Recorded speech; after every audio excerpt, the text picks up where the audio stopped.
Como criar bandas de Bollinger com Python, Pandas e Matplotlib. Dando uma aprofundada nos estudos a respeito das bandas de Bollinger, eu cheguei aqui no site da Investopedia e aqui fala que aproximadamente 90, em outras fontes que eu vi que essa porcentagem chega até 95, então vamos utilizar um range aí de 90 a 95% da movimentação dos preços ocorre entre as duas bandas. O que isso significa? Aqui, enfim, é o exemplo que iremos desenvolver hoje. Nós vemos que o preço, que é o que está em azul, ele se movimenta entre a banda inferior e a banda superior na maior parte do tempo, certo? São raros os momentos onde ele vai para fora da banda superior, por exemplo. Aqui nesse caso aqui temos uma vez, duas vezes e três. E foram algumas vezes que ele rompeu, enfim, a banda inferior aqui nessa parte, nessa outra aqui também e aqui. Mas a maior parte da movimentação ocorreu entre as duas bandas. Isso que essa parte aqui quer dizer. E essa pode ser uma estratégia que algumas pessoas utilizam. Por exemplo, se com isso a gente consegue determinar quando o preço está, enfim, sobrecomprado ou sobrevendido, por exemplo, então a gente pode utilizar uma estratégia. Toda vez que romper a banda superior, nós iremos entrar vendidos, e toda vez que romper a banda inferior, nós iremos entrar comprando. Então, enfim, essa é uma estratégia que algumas pessoas utilizam. De forma alguma, isso aqui eu não estou querendo que ninguém invista baseado em bandas de Bollinger e com Python. Isso aqui é 100% educacional. Inclusive, colocaremos esses marcadores aqui, né, para determinar, para alertar, né, enfim, todas as possíveis oportunidades onde ocorrerem esses rompimentos da banda superior e da banda inferior. E eu coloquei aqui também algumas fontes, porque eu pensei bastante antes de fazer esse vídeo. Eu estava pensando em fazer uma apresentação explicando o que são bandas de Bollinger, só que já tem muito conteúdo de qualidade em português por aí. Então, enfim, não faz sentido eu ficar aqui gastando, sei lá, 10 minutos do tempo de vocês para explicar uma coisa que é de fácil entendimento e que já está disponível aí com uma qualidade bem legal na internet e o conteúdo em português. Então, por exemplo, pegar aqui esse exemplo do Suno, feito pelo Thiago Reis, dar os créditos aqui porque eu vou usar o material dele aqui. Inclusive, eu utilizei o material dele mesmo. Essa parte aqui, onde ele fala para a gente qual que é o cálculo, vocês vão ver aqui que no nosso notebook nós desenvolvemos com base nisso. Aí, ó, o Bitcoin vai pegar ali a média móvel simples, que nós desenvolvemos a partir daqui. Aí mais o desvio padrão vezes 2, que é o que aconteceu aqui, ó. Média móvel simples, 20 períodos, mais duas vezes o desvio padrão de 20 dias, que foi exatamente o que a gente colocou aqui. Então, porque o desvio padrão da média móvel tá de 20 dias, uma janela de 20, tá vendo? E a média móvel simples também está com a média móvel simples de 20 dias. Então eu utilizei o material dele como base para a gente desenvolver essas bandas de Bollinger do vídeo de hoje. E aqui ele explica direitinho o que são bandas de Bollinger, para que elas servem, que ele fala também que elas são indicadores de volatilidade, elas servem para antever os níveis do preço de um ativo, antecipar topos e fundos, e por aí vai. Recomendo a leitura, uma leitura muito agradável, bem curto, com 5 minutos dá para ler tudo e tem uma base, caso você ainda não conheça as bandas de Bollinger. Beleza? Então bora pular lá para o notebook em branco para a gente começar a fazer esse material aqui. Valeu! Então, para começar, essas aqui são as bibliotecas que iremos utilizar. As bibliotecas que eu chamo de padrão, né? NumPy, Pandas, Matplotlib e o Seaborn. Eu gosto do estilo do Seaborn, que é o White Grid. Você pode escolher, enfim, o da sua preferência. E aqui o Pandas Data Reader, que nós iremos utilizar para importar os dados do Bitcoin direto lá do Yahoo Finance. E para fazer isso, se você já viu algum outro vídeo meu, os anteriores, onde eu falo sobre como criar os gráficos de candles e como criar médias móveis simples e exponenciais, então já está acostumado com essa biblioteca, né, o Pandas Data Reader. Mas se caso não tiver, a gente cria Bitcoin, que é o que a gente vai fazer hoje, né? Os dados enfim, a média móvel, as bandas de Bollinger serão criadas a partir dos dados de fechamento do Bitcoin, do valor de fechamento, né, do Bitcoin. Então, a Bitcoin, a gente utilizou o web dessa biblioteca aqui, get data Yahoo, que a gente vai pegar lá do Yahoo Finance, e para falar que é o Bitcoin a gente coloca BTC-USD. Com isso a gente informa que a gente está querendo os dados do Bitcoin cotados em dólar, o USD significa dólar, que coloca vírgula, data de início, start, datetime, e aqui a gente coloca o início da data que a gente quer. A gente pode colocar 2021, eu vou colocar do mês de outubro, dia 1º. E aqui nós temos duas opções. A gente pode colocar aqui na frente o end, repetir datetime e colocar uma data final. Mas como eu quero até a última data que a gente tem disponível de dados, de informações, então eu vou deixar isso aqui sem o end. E se a gente rodar, processar essa célula, Bitcoin, processamos, então aqui vai do dia 1º de outubro de 2021 até o dia 27/4/2022, de dados disponíveis para a gente brincar. Uma coisa importante, a coluna date ela está como index. Enfim, se você importou com read CSV ou de alguma outra forma e a coluna de data não está como index, coloca ela como index, que é importantíssimo na hora de gerar o gráfico. Uma coisa que a gente pode fazer que agora, antes da gente começar a criar as bandas de Bollinger, é imprimir esse valor de fechamento, que vai ser enfim, serão os valores onde nós iremos gerar todos os nossos cálculos. A gente vem aqui, deixa eu copiar aqui primeiro, Bitcoin, como é o valor de fechamento, coloca close.plot, vou colocar um fig size aqui de, sei lá, 16/8. Então pronto.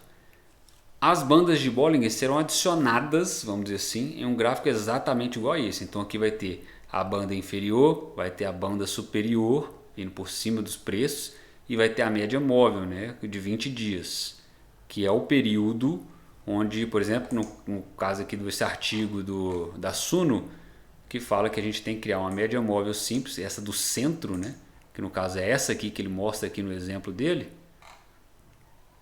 e aqui também que mostra aqui, essa aqui é a média móvel simples de 20 períodos. No nosso caso, como são dados diários, olha aqui, tem o dia 1, tem o dia 2, tem o dia 3, então a nossa média móvel de 20 períodos é uma média móvel de 20 dias. E no caso dele aqui, depois, para criar a banda superior, a gente utiliza a média móvel simples de 20 períodos, essa que a gente vai criar, que é essa aqui, e a gente faz um cálculo nela, né? A gente soma 2 vezes o desvio padrão de 20 dias para a banda superior, e para a banda inferior a gente subtrai 2 vezes o desvio padrão de 20 dias. Simples, a gente pode começar a fazer isso agora, inclusive, gerando a média móvel simples. Então vou colocar Bitcoin, média móvel simples, vou chamar a coluna de MMS20, de média móvel simples 20 dias. Vou colocar aqui Bitcoin.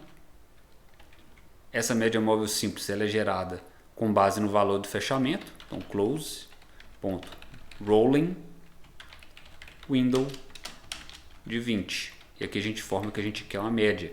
Então esse é o comando que a gente utiliza para gerar médias móveis. Eu não vou ficar dando muito detalhe, que eu já fiz um vídeo todo exclusivo só sobre médias móveis. Caso tenha alguma dificuldade, vai nesse vídeo aí de médias móveis que está bem fácil de entender. Fiz inclusive a simples e a exponencial. Agora a gente cria o desvio padrão. O desvio padrão ele vai ser utilizado, enfim, nesse cálculo aqui, tá vendo? 2 vezes o desvio padrão de 20 dias. A gente volta aqui para o nosso notebook e a gente gera agora o desvio underline padrão. Não vou colocar acento ali, o tio, né? Igual Bitcoin. O desvio padrão ele é com base no valor do fechamento. Ponto rolling, mesmo raciocínio para criar a média móvel simples. A gente passa na janela agora também de 20 dias.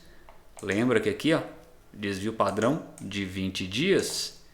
Então a gente passa aqui a janela de 20 dias, só que em vez de a gente informar que a gente quer o mean, que é a média, a gente informa que a gente quer o standard deviation, que é o desvio padrão. Ponto .std, abre e fecha parênteses. Vamos dar uma visualizada agora aqui no cabeçalho do nosso data frame.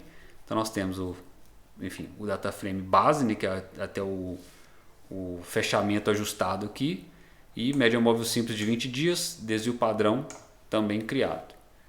Se eu tirar aqui, enfim, caso alguém fique confuso por ter esses not a number aqui, esses NaN, funcionou, tá? Tá funcionando direitinho. O fato de eu ter colocado o head ali é só para não ocupar muito espaço. E agora a gente cria a banda superior e a gente cria a banda inferior com base, enfim, vou dar um Ctrl C aqui só para facilitar vocês entenderem aí. Pronto, a gente chama agora de banda superior. Segue esse raciocínio aqui. A gente sabe que para mudar da banda superior para a banda inferior é só colocar um menos aqui, né? Substituir esse mais pelo menos. Então, por isso que eu copiei só uma. Então pronto, a banda superior. Para a gente gerar agora qual que é o cálculo, só acompanhar ali embaixo. Então a gente coloca aqui Bitcoin, média móvel simples de 20 dias, mais, vou abrir um parênteses aqui, não precisaria abrir um parênteses porque a ordem do cálculo é a multiplicação, depois é a soma, mas eu sou um pouco sistemático, eu gosto de colocar, mas no caso não precisaria colocar. Então, mas enfim, cada um faz do... Você pode seguir o seu gosto aí. Desvio padrão, que aqui a gente multiplica por 2. E para gerar banda inferior, a gente não precisa perder muito tempo. A gente só vem aqui e muda o que tem que mudar. Em vez de ser banda superior, é banda inferior. E aqui, em vez de ser mais, é menos. Deixa eu dar um Ctrl C aqui no Bitcoin de novo. Vou excluir essa linha. Pronto. Tudo criado, tudo certinho. Tudo funcionando. E agora a gente já consegue gerar o nosso gráfico com as bandas de Bollinger, né? Em vez de ser esse gráfico seco aqui, a gente já vai adicionar as bandas inferiores e superiores e aquela média móvel que vai no centro, né? E para isso, muito simples, Bitcoin, a gente passa uma lista dentro do colchetes, porque a gente vai passar mais de uma coluna. Vou colocar assim para ficar fácil da gente identificar o que a gente quer. A gente quer o valor o preço do Bitcoin, então a gente vai pegar o close, que é o valor do fechamento. O que mais? A gente quer a média móvel simples de 20 dias, MMS 20, e a gente quer a banda superior, e a gente quer a banda inferior, ponto plot, fix size 16:8 de novo. Vou colocar aqui também o nome, né? Vou colocar um nomezinho aqui, mas para isso não é Bitcoin, é PLT, ponto title.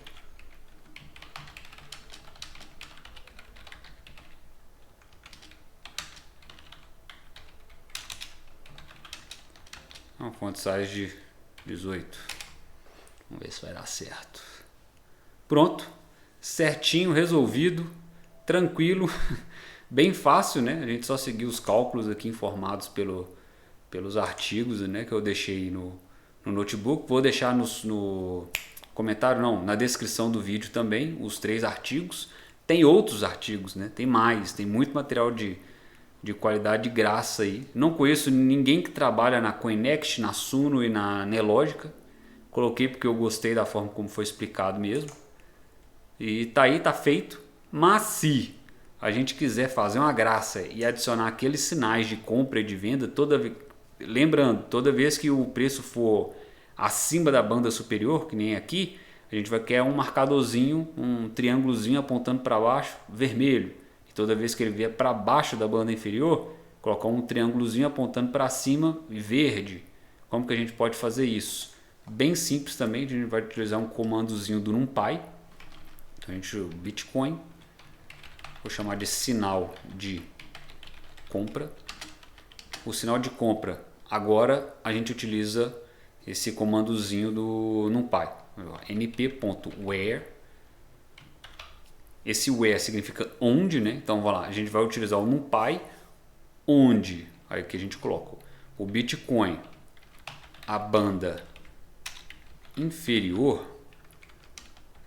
Quando a banda inferior for maior que lá no Bitcoin o valor de fechamento, o que significa isso? A gente está fazendo o sinal de compra primeiro, então o sinal de compra é esse que vem aqui de baixo. O que é a banda inferior? É a linha vermelha. Toda vez que a linha vermelha ela for maior que o valor do fechamento, o que é isso? Tá vendo que aqui, ó, nesse períodozinho aqui, ó, nesse momento, a banda vermelha ela está maior que o valor do fechamento é o azul. Então toda vez que isso acontecer, na nossa coluna nova, sinal de compra, se isso acontecer, a gente vai colocar o valor do fechamento, que é o Bitcoin Close. Em todos os outros momentos, quando isso não acontecer, a gente vai retornar o quê? A gente vai retornar um nulo, um np.nan.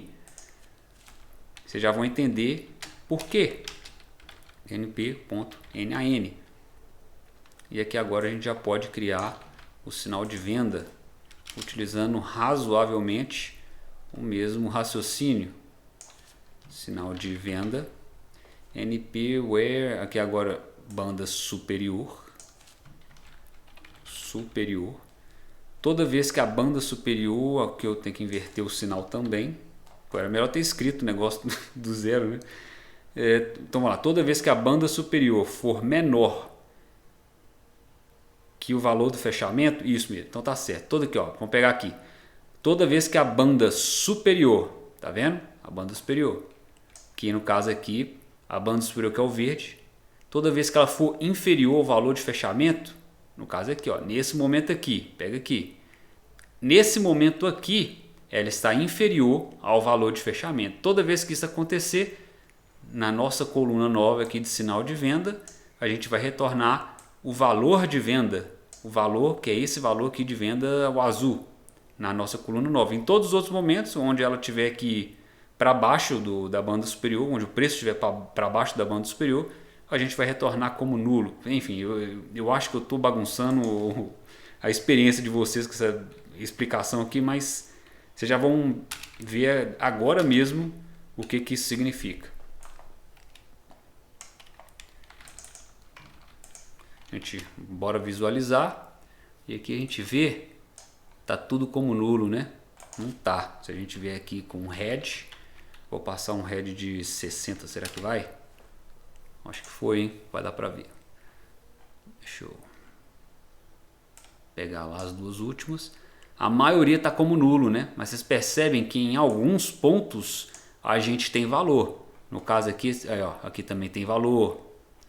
Deixa eu ver se tem mais algum, não tem mais nenhum. Então, em alguns pontos, nós teremos os valores e nesses pontos é onde serão adicionados aqueles sinais, aqueles triângulozinhos, os verdes e os vermelhos. Por isso que a maior parte da nossa coluna ela tem que estar como nula, porque a gente quer aquele triângulo, ou verde para sinalizar a compra, ou vermelho para sinalizar a venda, apenas nos momentos onde o preço ele vai para cima da banda superior ou ele vai para baixo da banda inferior. Entenderam mais ou menos o raciocínio? E para isso a gente utilizou... Vixe, ficou muito grande aqui. Vou colocar só o head de novo. E para isso a gente utilizou esse comandinho do NumPy aqui que simplifica a nossa vida. Tem como fazer de outras formas também, né? Mas dá para ter uma funçãozinha, dá para tirar esses valores, mas... Enfim, com o NumPy a gente já vai direto, né? A gente já chega lá e faz tudo. E agora, como um critério de prática, eu poderia fazer isso de uma forma mais simplificada, mas eu vou imprimir isso aqui com o NumPy, vou plotar isso com o NumPy daquela maneira mais burocrática um pouco, que fica até um pouco mais longa, mas que a gente tem um pouco mais de flexibilidade. Vai ser o seguinte, fig igual plt.figure, a gente criou uma figura aqui do Matplotlib, fig size, 16:8, tem que ter aqui um parênteses, beleza. Aqui agora a gente cria o axis, né? x.fig.add subplots. Epa, peraí, eu confundi tudo aqui. Subplot, a gente quer um por um mesmo, tranquilo. E agora a gente começa a imprimir tudo que a gente quer. Por exemplo, x.plot, a gente passa o index primeiro, né? Como a gente não tem muito que preocupar com o index, que ele já está aqui, já está bacaninha pra gente, e já está como datetime, já está tudo certo. Então a gente só passa o bitcoin.index, vírgula, agora a gente passa o que vai estar lá no eixo X pra gente. Como a gente vai passar agora o valor do fechamento, bitcoin close. O que a gente pode fazer? Vamos colocar aqui uma espessura da linha, line width, vou colocar de 2 e vou colocar um label escrito Bitcoin, tem que ser entre aspas aqui, show, impresso igual aqui em cima, só que agora aqui a gente vai adicionando mais coisa. Ainda não tem o label, né? Não apareceu aquela caixinha aqui. Para aparecer a caixinha, a gente vem aqui com plt.legend. Pede para colocar um plt.show logo. Eita. plt.show para sumir essa chatice dessa letrinha aqui. Não sei vocês, mas me incomoda um pouco. Pronto, apareceu aqui a legendinha. Agora aqui a gente vai, para agilizar, a gente só adiciona, por exemplo, agora que a gente quer a média móvel simples de 20, tirar o mouse da frente, e aqui a gente muda, que significa média móvel simples 20 dias. Pronto, apareceu na nossa legendinha, nós temos aqui a média móvel, a gente pode inclusive, no caso da média móvel, diminuir para 1 a espessura da linha, né? Ficou bom? Não sei se ficou bom não, hein? Enfim, deixa aí, desse jeito. Daqui a pouco a gente muda de novo. A gente vai brincando. E agora a gente adiciona a banda superior e a banda inferior. Banda superior.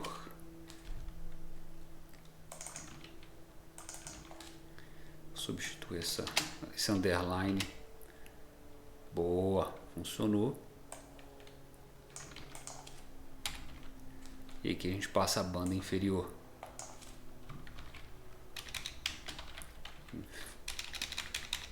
Confundindo tudo, inferior,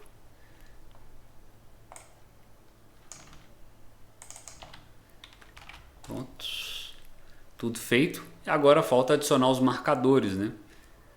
Não sei se está visualmente agradável para vocês enxergarem essas linhas aqui, né, com a espessura de 2, mas para mim tá ok, tá razoável. E agora a gente adiciona os marcadores. E para a gente fazer isso, em vez de a gente colocar x.plot, a gente coloca x.scatter. E agora que a gente começa. Bitcoin, deixa eu copiar aqui, bitcoin.index. E aí a gente vai querer, agora a gente passa a coluna, né, o que vai ficar no eixo Y ali. Vai ser Bitcoin, sinal de compra. Eu não vou colocar agora que é o marcador, não sei o que vai aparecer aí. Apareceu uma bolinha, tá vendo? Vamos transformar essa bolinha no triângulo, que é o que a gente quer. Como é o sinal de compra, então a gente quer uma cor, e essa cor a gente quer ela verde, green. Mudou. Não tá dando pra ver direitinho que mudou pra cor verde, porque, enfim, ainda tá bem pequeno, né? Mas a gente vai chegar lá. A gente vai colocar agora um marker. E para colocar a setinha apontando para cima, a gente coloca ali o chapeuzinho de circunflexo. Boa! Estamos chegando lá. Aos pouquinhos a gente está chegando no resultado que a gente espera. E agora a gente coloca um line width. Vou colocar um line width de 3. Será que ficou bom? Ficou razoável. E um label, né, para finalizar. Label A gente fala, vamos chamar de buy, que é o sinal de compra. Então, vamos colocar aqui, sinal de compra. Pô, fazer o negócio todo em português e no finalzinho colocar o negócio em inglês não fica legal, né? Então temos aqui o sinal de compra na legenda e toda vez que tiver esse triângulozinho apontando para cima é que a gente sabe que o preço de fechamento do Bitcoin ele foi para baixo da banda inferior, da banda de Bollinger, né, inferior. E agora que a gente repete esse raciocínio, só que para de cima, sinal de compra que vai ser sinal de venda. Eita. Sinal de venda, a cor a gente quer vermelha. Para fazer o triângulo para baixo, em vez de ser o circunflexo, a gente coloca um V minúsculo. E aqui a gente coloca venda. Pronto. Tá feito. Enfim, eu prefiro dessa forma aqui, mas se vocês quiserem testar alguma estratégia, dessa forma aqui também funciona, né? Eu acho que a parte mais importante é, enfim, lembrar de como utilizar esse comandozinho aqui do NumPy. Caso a minha explicação tenha ficado ruim, dê uma pesquisada aí no Google, é bem fácil, depois uma vez que você, enfim, entende a primeira vez, né? Fica bem simples de, enfim, repetir depois. Então é isso, espero ter ajudado. Bandas de Bollinger, bem simples com pandas, né? E com o Matplotlib também. Espero ter ajudado. Um abraço, até mais.